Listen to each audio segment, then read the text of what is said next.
Hola, hola y bienvenidos a La Biozona. Yo soy el Juamas y estoy aquí para traerles una nueva entrega de La Biozona. Y la memoria es un cambio en la forma en que las neuronas se comunican. Y suena padre, por eso me gustó. Sí, ya cuando toque ver sistema nervioso y evolución del sistema nervioso y eso podemos verlo a más detalle. Y como ven, estamos en la Ciudad de México, entonces vamos a escuchar uno que otro perrito por ahí ladrando a la distancia. Entonces eso está interesante. Estás entrando a La Biozona. T-minus 15 seconds. Guidance is internal.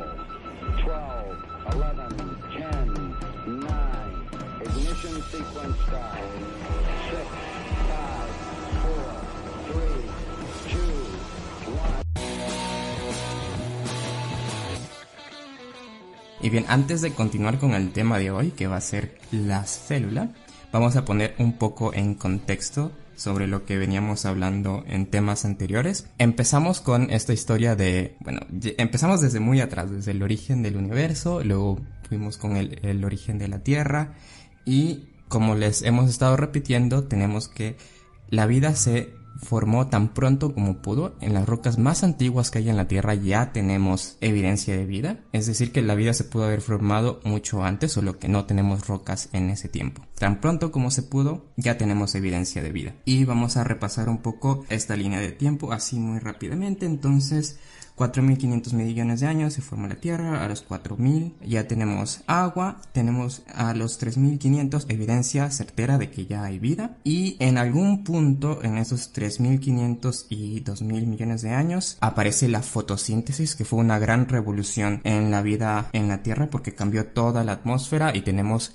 la gran oxigenación, que desde ahí tenemos la formación de hierro bandeado, que son todo el hierro que usamos en la actualidad viene de ese periodo o la mayoría del hierro, y tenemos la formación de la capa de ozono y esto cambió drásticamente la conformación de toda la Tierra, ¿no? Y de todas las presiones de selección que se fueron dando en este tiempo. Y en este momento empezó un periodo interesante en la Tierra que los geólogos llaman el billón aburrido, porque parecía que no pasaba nada. Geológicamente era un tiempo muy estable. Está dividido entre dos glaciaciones, es decir, hubo una glaciación primero, después ocurrió este billón aburrido y una glaciación al final. Pero en ese tiempo geológicamente no ocurrían muchas cosas. Y como los organismos que tenemos eran básicamente bacterias y procariontes, los fósiles que tenemos de ese tiempo pues solo son bolitas ahí. Entonces, muy probablemente en términos de metabolismo estaban ocurriendo muchas cuestiones evolutivas. Seguramente estaban ocurriendo porque en este periodo tenemos nada más y nada menos que la división entre procariontes y eucariontes, es decir, aparecen los eucariontes y también aparece la evolución de la reproducción sexual. Entonces estaban ocurriendo todas estas cosas y según algunas reconstrucciones de los geólogos, debido a la composición de bacterias que había en este tiempo, el océano sufría algo que se conoce como euxinia, que es un ambiente, a pesar de que tenemos esta oxigenación, el océano como tal sufre un periodo de poca oxigenación y de un incremento en el sulfuro. Entonces tenemos en sulfuro de hidrógeno. Entonces tenemos que los océanos tienen como, en lugar de ser el azul que conocemos hoy en día tan común, ese color era más oscuro, como un negro turquesa que tenía un color muy distinto. Entonces si estuviéramos en ese tiempo veríamos un océano totalmente distinto al que tenemos hoy. Entonces ni siquiera el color del mar ha sido constante durante la historia de la Tierra. Y bueno, ese es el contexto. Entonces durante este bien aburrido que ocurrían cosas, vamos a aprovechar este tiempo de la historia para empezar a hablar de biología molecular y de biología celular, que era donde estaban ocurriendo todos estos procesos. Y bien, tenemos que la biología descansa sobre ciertos pilares: teoría celular, las leyes de la herencia, la evolución por selección natural, el dogma central. Hemos estado viendo estas cosas y una cosa muy importante es que toda esta revolución empezó con el descubrimiento del microscopio. Las revoluciones tecnológicas apoyan las revoluciones científicas y estas a su vez a las revoluciones tecnológicas, y ahí se va. Quiero mencionar a Anton van Leeuwenhoek porque él fue el primero en inventar el microscopio microscopio, aunque el microscopio que usamos hoy en día no es descendiente directo del microscopio que inventó Leeuwenhoek. Él inventó su microscopio y no publicó ni una sola referencia de cómo fabricar su microscopio, y eran microscopios sencillos en fabricación, pero eran muy buenos. Lograba tener detalles de que hoy en día solo se logran con contraste de fases, con técnicas muy especiales de microscopía. Él lograba ver detalles en los protistas que hoy en día solo se logran con estas técnicas especiales. Pero bien, él empezó a ver estas células y demás, pero el descubrimiento de las células se lo atribuimos a Robert Hooke alrededor de 1630, 1700, y él observó celdillas en el corcho. Y bien, entonces célula significa celda, viene del latín, me parece. Entonces tenemos a la célula, y si recuerdan, en el episodio de Origen de la Vida estábamos definiendo qué es la vida, pero no dábamos una definición, sino que enlistábamos las características que tiene la vida. Y si nos ponemos a ver al detalle, en realidad estas características de la vida en realidad son las características de la célula. Entonces vamos a hablar un poquito de esta teoría celular.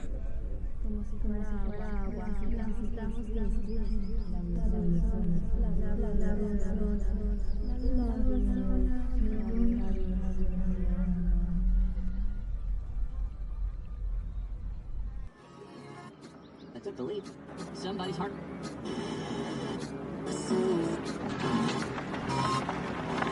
Está sintonizando a la biosona.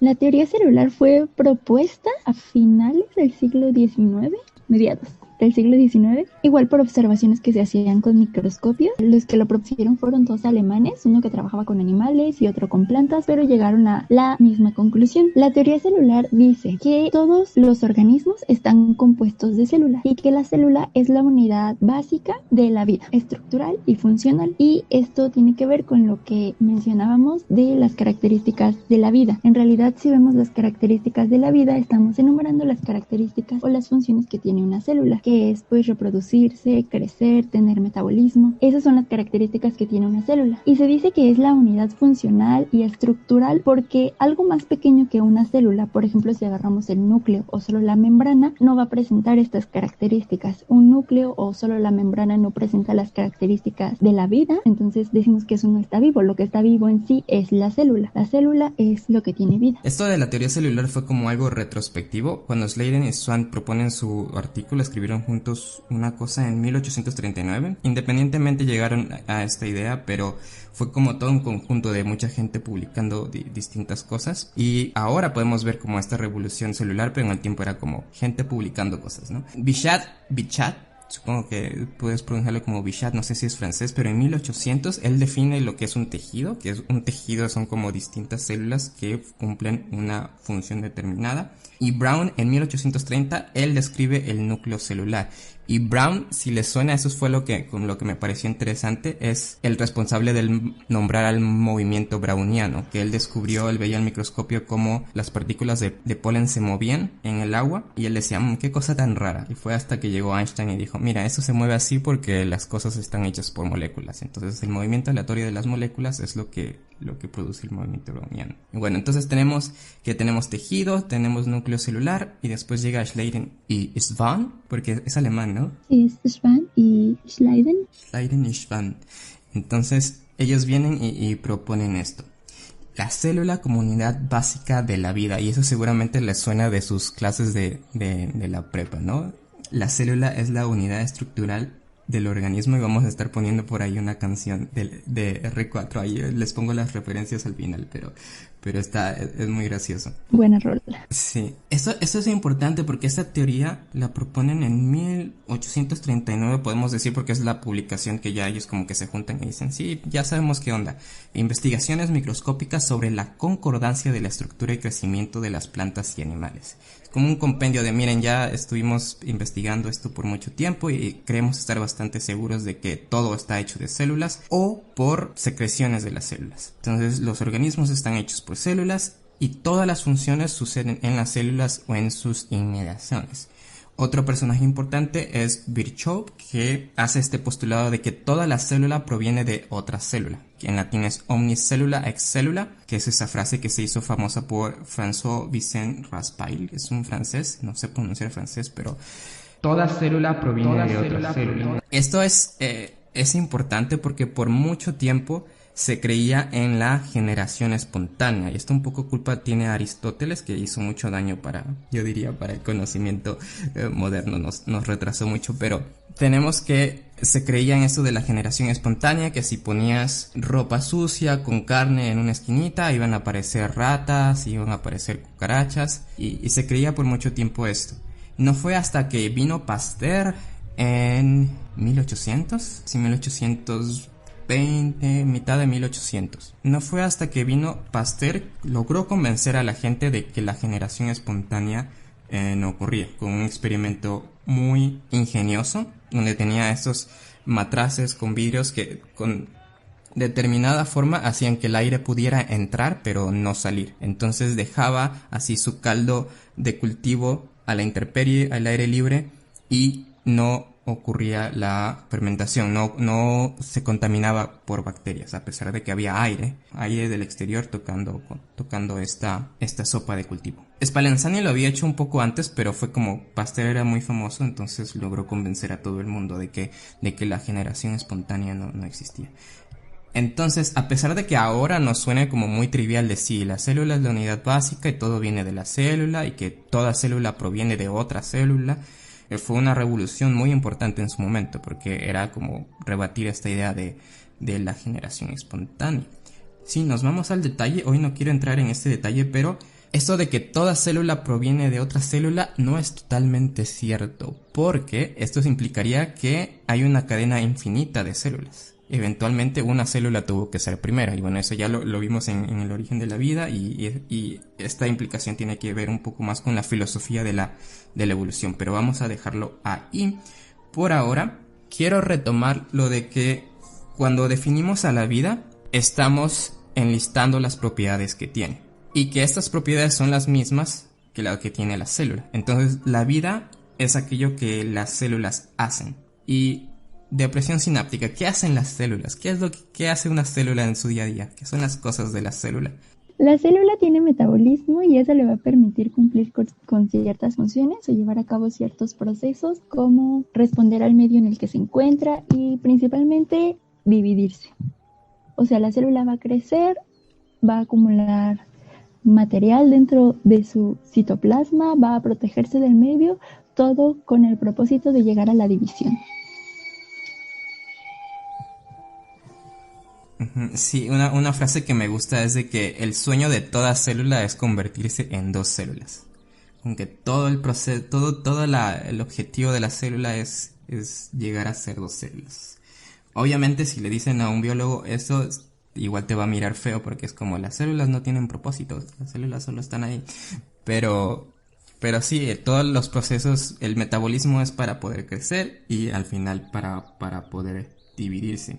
Y lo que mencionabas al inicio de que los componentes por sí solos no están vivos, es toda la célula lo que está vivo. Si sacamos el núcleo no está vivo, no puede llevar a cabo todas las funciones de la vida, que es autorreplicarse y metabolizar. La membrana por sí sola tampoco lo puede hacer. Necesitamos todos los componentes de la célula. Por eso decimos que la célula es la unidad funcional y estructural de los organismos. Bien, entonces tenemos a la célula, que es como nuestra estrella de todo, y la célula en sí mismo tiene componentes, y aquí vamos a retomar esto de la división entre procariontes y eucariontes, porque hoy vamos a estar hablando más que nada de la célula eucarionte. Entonces, depresión sináptica, ¿nos recuerdas qué es un procarionte y qué es un eucarionte? Los procariontes son un tipo de célula que carecen de núcleo, es decir, que tienen su material genético en el citoplasma. No es que esté desorganizado, solamente no tiene una envoltura. Por otro lado, los eucariontes presentan un núcleo bien definido, que pues está formado por una envoltura nuclear, que son dos membranas, es una doble membrana. Y dentro de ese núcleo va a estar el ADN, todo el material genético, y va a estar acomodado va a estar condensado en forma de cromatina. La cromatina es el ADN que está interactuando con proteínas, porque si tú estiras el ADN, la pura molécula, es larguísimo. Entonces, para que tenga cierta compactación y esté ordenado, pues están participando estas proteínas. Si algo leí de que si extiendes todo el ADN en hilita y llegas a la luna y algo así, ¿no? Y es muy largo. Una cosa bien loca. No sé quién hace sus cálculos, pero el chiste es que si extendiéramos el ADN así largo, es muy, muy, muy, muy largo. Y entonces necesitamos como cierta estructura dentro para empaquetarlo. Bueno, aquí hay dos cosas, porque las células en sus quehaceres cotidianos tiene esto de la cromatina relajada, ¿no? Está así todo como abierto, y ya cuando se va a dividir es que se condensa en los cromosomas. Así es. Hola. Ay. Ven. Entra a la biozona. Si quieres formar parte de la biozona, envía un correo a contacto@labiozona.com.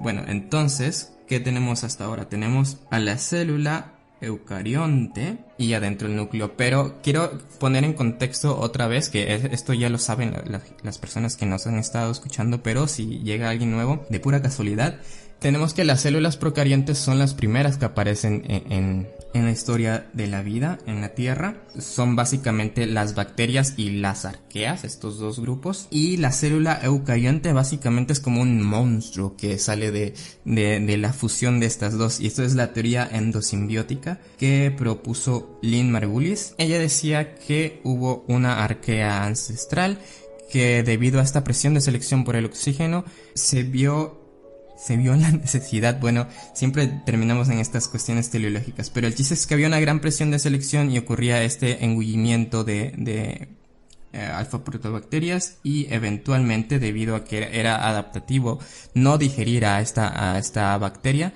la dejó en su interior, y entonces esta bacteria ya estaba protegida de los depredadores y esta bacteria proveía de energía a esta célula, y eventualmente, pues, esto divergió en un grupo totalmente aparte, con doble membranas, ¿sí?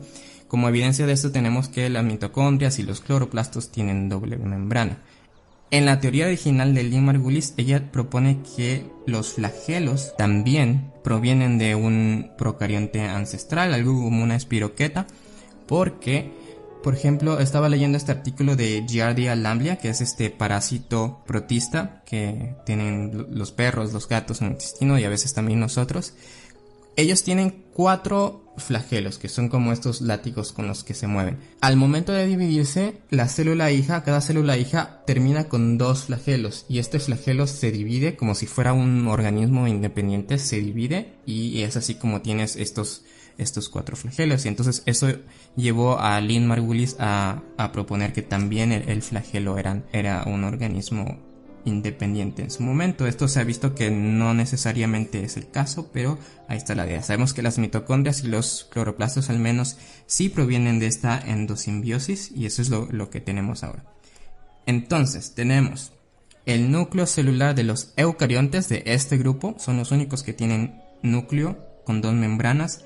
Tenemos la cromatina dentro y la mitocondria. Otra cosa interesante de las mitocondrias es que se pueden dividir independientemente, como si fueran todavía organismos independientes. Ellos tienen sus propios ribosomas y también tienen cierto material genético. En el transcurso de la evolución, la mayor parte del material genético de la mitocondria se ha ido trasladando al núcleo, pero la mitocondria todavía conserva cierto material genético y sus ribosomas. Pero la mitocondria no puede vivir independientemente, ¿no? O sea, si sacas una mitocondria no sobrevive por mucho tiempo. Por eso justamente se llama endosimbiosis, porque llega un punto donde, pues, al hacer simbiosis ya no pueden vivir de manera independiente, sino que dependen las dos uno del otro. No se odian mutuamente, sino que se aman mutuamente. Como una relación tóxica. Dependencia. Bueno, entonces el núcleo tenemos ADN. ¿Qué otras proteínas? Porque habían como histonas y cosas ahí empaquetando, ¿no? El núcleo hay muchísimas proteínas. De hecho, está súper padre toda su estructura, cómo se ordena el ADN, porque si tú te imaginas como una cadena enorme, como un listón de ADN, y lo vas envolviendo y haciendo rollito. Pareciera como que solo queda una bola de ADN. Pero incluso en esa compactación se acomodan ciertos dominios, ciertas regiones de DNA van a quedar siempre o casi siempre cerca a otras regiones y otras con otras, y así van formando como dominios y mapas. Entonces hay una gran organización dentro del núcleo, van a haber un montón de proteínas que van a estar manteniendo estos dominios, va a haber factores de transcripción. Los factores de transcripción van a estar activando la transcripción de genes, es decir, van a provocar que se expresen genes o que no se expresen si son de represión. También va a haber enzimas y hay un montón de proteínas. Ok, factor de transcripción. Vamos a ver, porque ahí tendríamos que ver lo de la transcripción de ADN, pero ¿a qué se refiere con esto de factor? ¿Es como una secuencia de genes que promueve? Son proteínas que se pegan a secuencias específicas del ADN y van a permitir que se peguen otras proteínas que van a iniciar la transcripción, o pueden pegarse a unas proteínas para inhibir la transcripción. Oh, y esa secuencia a la que se peguen es el promotor, ¿no? Puede ser en el promotor o puede ser en alguna otra región. Por ejemplo, algunos factores van a estarse pegando para que se exprese solo una parte de la proteína, por así decirlo, o bueno, del gen, y ya te produzca una isoforma. Una isoforma es una forma parecida a otra de la proteína, pero por lo general sí se pueden pegar en varias regiones. Pueden ser en promotores, en enhancers. En el núcleo ocurren uno de los procesos más importantes en la vida de la célula, que es la duplicación del ADN.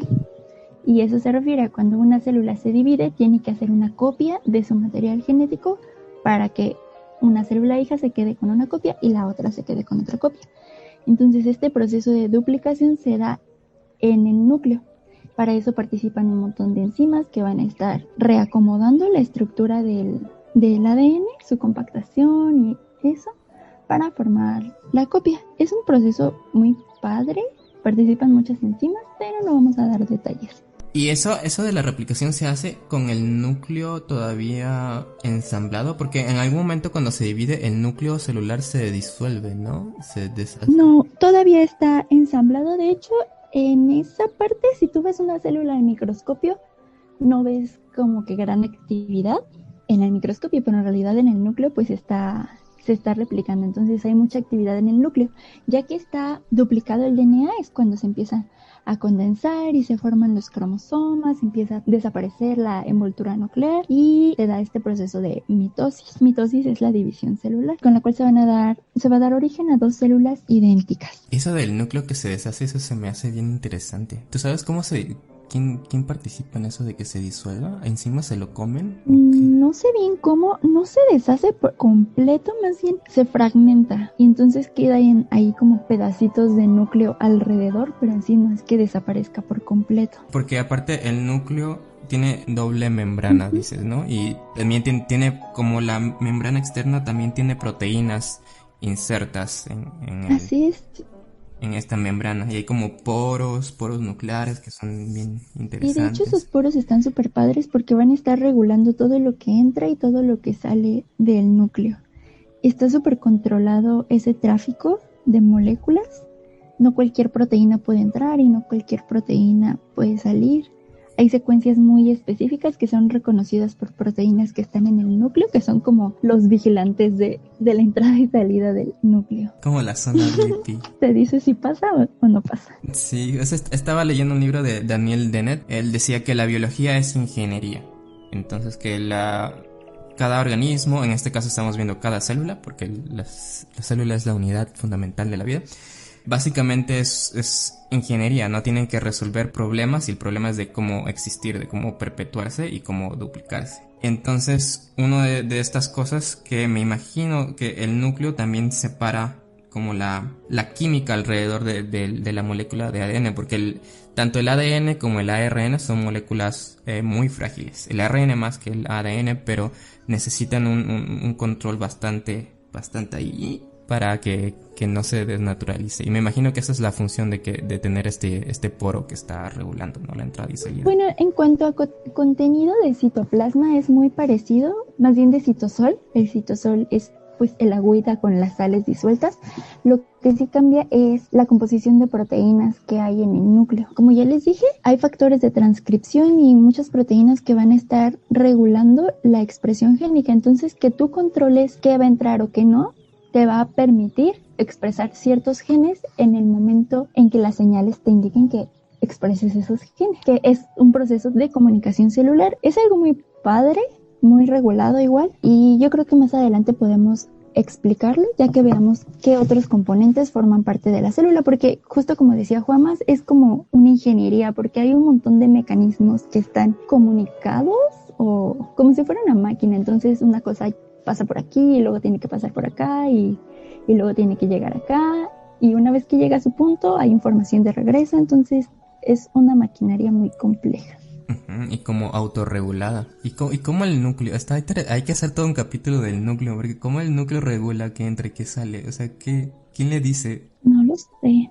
Pues algo también muy padre de justamente lo que decías, como de resolver problemas, es que muchas veces se utilizan los mismos mecanismos para resolver diferentes problemas. Entonces, si tú en un principio tenías una proteína que tenía, no sé, como la función de permitir pasar solo una cosa, y después esa proteína cambió y ahora tienes esa misma proteína y una mutante que aparte te permite dejar pasar otra cosa, y entonces cuando pasa otra cosa ya hay un efecto diferente. No sé si me entiendes. Bueno, entonces tenemos el núcleo con las cosas que están pasando ahí. Y hay material genético saliendo del núcleo, el ARN, que va hacia una parte importante. Si han visto esas fotos de una célula, de hecho si tienen a la mano Google, pueden googlear una célula para que vean con nosotros esto. De todos modos, podríamos imaginarnos, bueno, a mí se me hace fácil entenderlo si lo vas viendo como una serie de procesos. Y uno de los procesos que ocurren en los que se involucran todas las partes de la célula es en la síntesis y en la formación de proteínas, porque esto inicia desde el núcleo. En el núcleo se empiezan a transcribir estos genes y a partir del DNA se forma una molécula de RNA en el proceso de transcripción. Ese RNA va a tener una secuencia especial que lo va a dejar pasar a través del poro para llegar a los ribosomas. Es su pase VIP. Es como, aquí está mi pase. Tienen su entrada VIP, salen del núcleo y dependiendo si se trata de una proteína que va a estar disuelta en el citosol o si va a estar inserta en la membrana o va a ser secretada, puede seguir dos caminos. Si va a estar en el citosol, va a llegar al ribosoma, los ribosomas se quedan ahí disueltos en el citosol, forman la proteína y ya. Si es una proteína que va a estar inserta en la membrana, como los receptores, proteínas integrales que forman canales o que van a ser secretadas, como por ejemplo las hormonas, entonces el RNA va a llegar al ribosoma, pero ese ribosoma se va a insertar, se va a anclar en otro componente de la célula que es el retículo endoplásmico rugoso, que es rugoso porque cuando se ve al microscopio pues se ven un montón de como puntitos ahí que son los ribosomas. Entonces este retículo endoplásmico rugoso va a estar participando en la síntesis de proteínas, sobre todo en ayudarle a la proteína a plegarse de la forma en que va a ser funcional. Esto que decíamos también en otro episodio de que tenemos la secuencia lineal de aminoácidos, pero eso no es como la última palabra, ¿no? También la forma de la proteína tiene mucho que ver en su función. Y su forma tridimensional. Y es importante ahora que mencionas eso porque uno de los procesos o uno de las cosas que tienen mucho efecto sobre el plegamiento y en la formación de la estructura de las proteínas son las interacciones que tienen con el agua, porque intervienen muchas interacciones hidrofóbicas o hidrofílicas y así. Entonces recordemos que en la membrana tenemos una capa de fosfolípidos, entonces el centro de esa membrana no interactúa con el agua, entonces se dice que es apolar y es hidrofóbico. Entonces los aminoácidos que son hidrofóbicos van a estar interactuando en esta parte hidrofóbica de la membrana y eso le va a ayudar a adquirir su forma tridimensional. Bueno, si el ribosoma quedara en el citosol y la proteína empezara a sintetizarse, pues a lo mejor la forma que tendría no es la misma ni la adecuada. Sí tiene que ser una proteína integral de membrana. Entonces por eso desde que se está sintetizando, ahí está, interactuando con la membrana. Bueno, y tenemos que se forma una proteína y de ahí De ahí, bueno, las proteínas pueden sufrir muchos cambios, no es que solo se haga la cadena de aminoácidos y ya. También van a sufrir otros cambios que se llaman posttraduccionales, que puede ser que se le agregue un azúcar, que se le corte unos aminoácidos o así. Entonces, para eso van a estar interviniendo otras proteínas.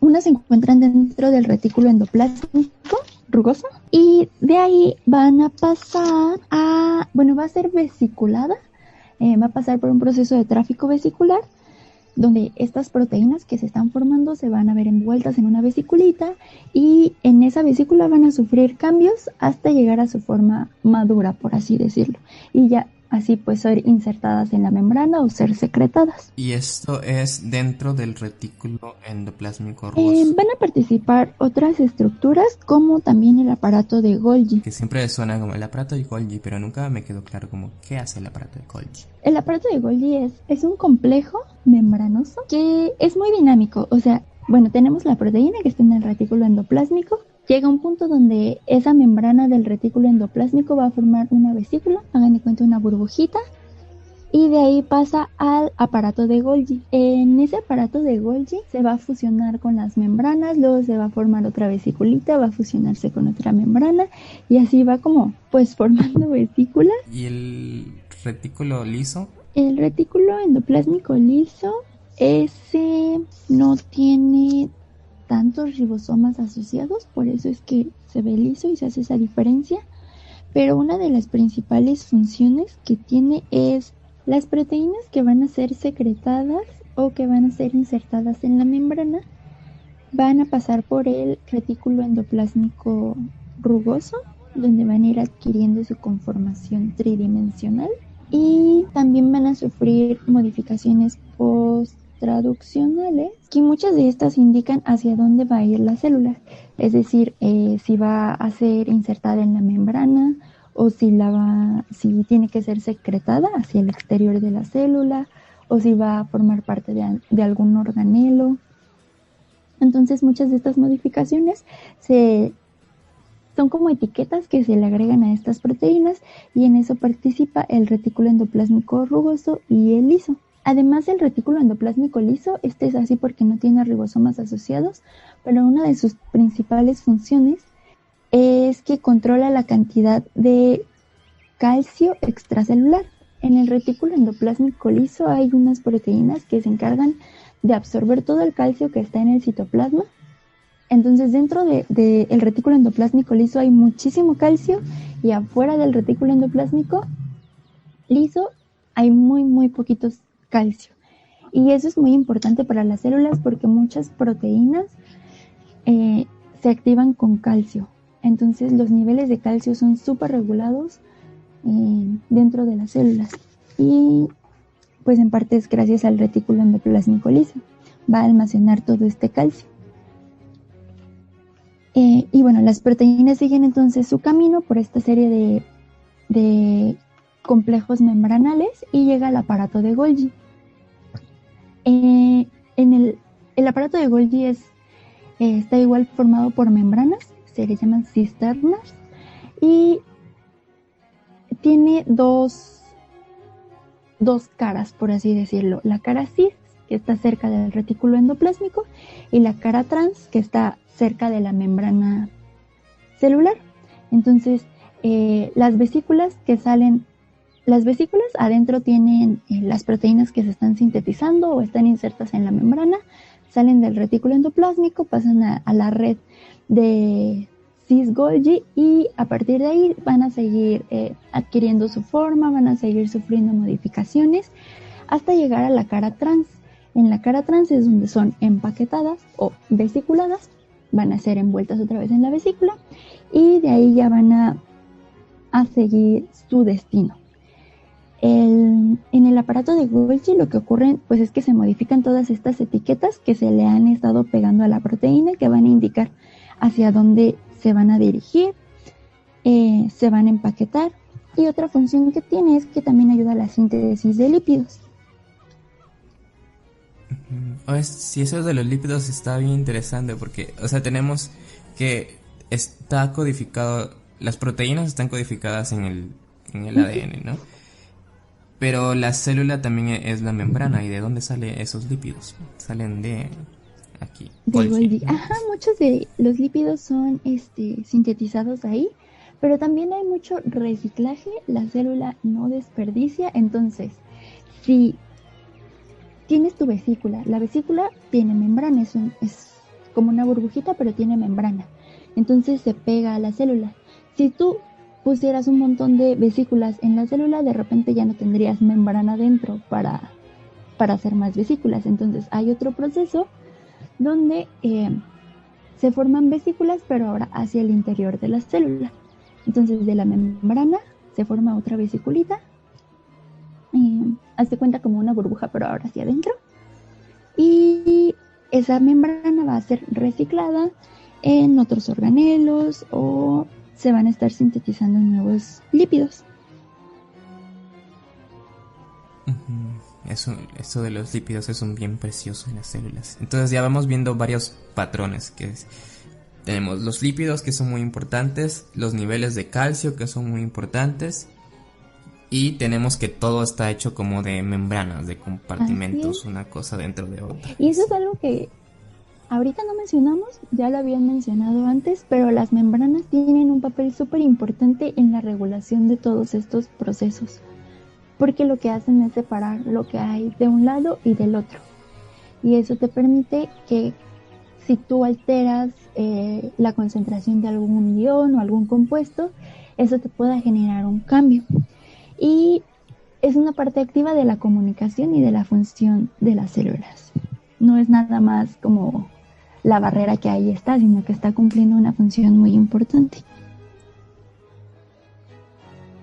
Básicamente es lo que te define, ¿no? Porque si vamos como a la definición de vida, que es como este sistema que viola momentáneamente la segunda ley de la entropía y así, pero esto lo logra básicamente con la membrana. Así es.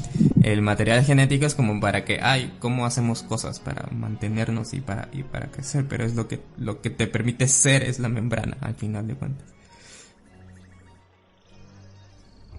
Entonces, antes de seguir con los demás organelos, vamos a repasar. Tenemos el núcleo donde está el ADN y de ahí podemos verlo como en un proceso. Del núcleo sale el ARN con su pase VIP hacia el retículo endoplásmico rugoso, que es rugoso porque está lleno de ribosomas, y ahí se va a producir las proteínas. Y después esas proteínas necesitan ser etiquetadas para ver hacia dónde van. Entonces tenemos que pasan hacia Golgi o hacia el retículo endoplásmico liso. Estas cosas son como vimos que en la célula todos son como membranas y membranas y así. Entonces pues básicamente son como lípidos doblados. Y está súper padre porque en realidad así es, y creo que es importante también tener siempre en cuenta que todo está conectado y está interactuando una estructura con la otra, y es súper dinámico todo lo que pasa dentro de la célula. Entonces, si algo pasa en el núcleo, probablemente es porque algo pasó afuera y la información llegó hasta el núcleo, y esa información que está saliendo del núcleo va a llegar hasta donde tenga que llegar. Entonces siempre va a haber una comunicación entre adentro y fuera de la célula, y todo está ensamblado de tal manera que permite llevar a cabo toda la señalización intracelular. Sí, es increíble como todo esto es pura química e información. No interviene nada más, es pura química. Sí, es muy padre. A otra regulación. Y bueno, tenemos otros procesos que ver más adelante, pero vamos a dejarlos con esto el día de hoy, en pensar en todos estos procesos que ocurren en la célula. Y nos vemos en la próxima emisión de la Biozona. Bye. Adiós.